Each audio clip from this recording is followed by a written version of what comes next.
Montclair State University is the second largest university in the state of New Jersey.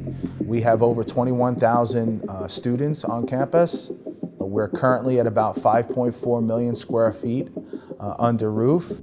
Around 2012, the decision was to move forward with the construction and installation of a brand new cogen facility that supplies the entire 5.4 million square feet of the university campus.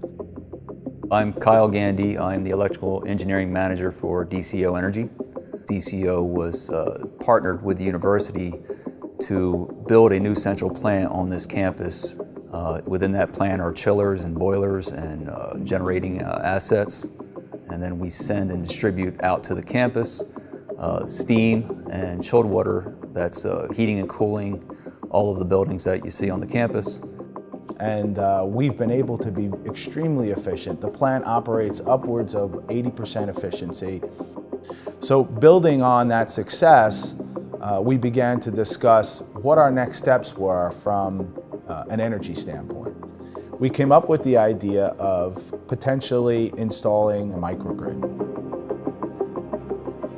Folks will claim that they have a microgrid because they put a set of solar panels on their building, or because they put an emergency generator that backs up some of their critical systems.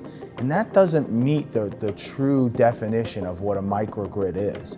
To provide redundancy, reliability, and that seamless transformation from local utility back to our own generation power, and be able to couple and blend multiple sources of power to ensure that level of reliability and redundancy for our campus. And so ultimately, DCO, along with Montclair State University, selected SEL because they just had the strongest package, and they certainly seemed like the corporation who was going to put this together for us. When we were doing our due diligence as DCO, when we were interviewing, some of the questions that we were asking, one being, how are you going to manage VAR, reactive power control in island mode, with multiple generators from different manufacturers? And that's what we have here. That's a question that stumps a lot of people. It did not stump the technical folks from SEL.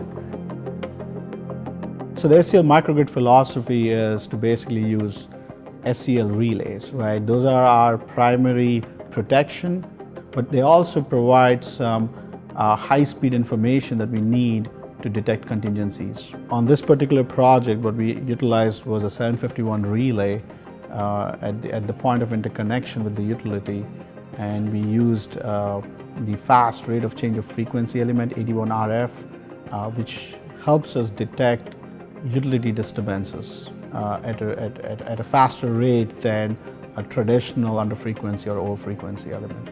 So that helps us to quickly detect an anomaly or a disturbance on the utility, trip the point of common coupling breakers, separate the university, and actually do load shedding. If the local utility were to go away instantly, that system makes a decision. It divorces us from the utility to protect the campus. It then looks at the buildings on campus and the campus load, and it makes a decision to open the breaker on the buildings that we consider to be of the lowest criticality. It hedges us down to 80% of the capacity of the turbine to ensure that the turbine isn't infected, and so that 80% of the campus will still stay up. And at the same time, it dispatches a command to the microgrid engines to start up, warm up, and prepare to power the campus.